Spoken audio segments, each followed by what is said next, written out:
ارجعوا إلى أبيكم فقولوا يا أبانا إن ابنك سرق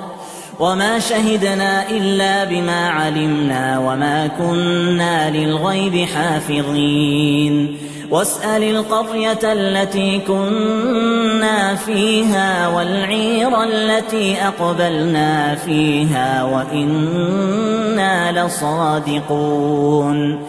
قال بل سولت لكم أنفسكم أمرا فصبر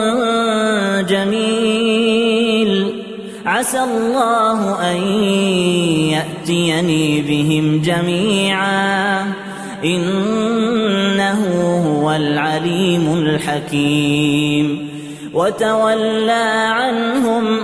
وقال يا أسفا على يوسف وابيضت عيناه من الحزن فهو كظيم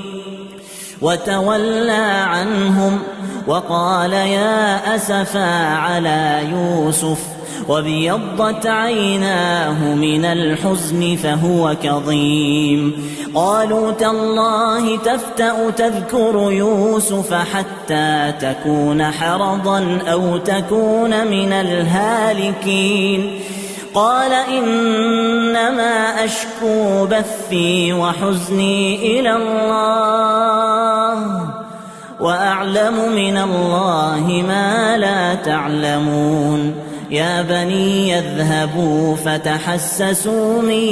يوسف وأخيه ولا تيأسوا من روح الله إنه لا ييأس من روح الله إلا القوم الكافرون.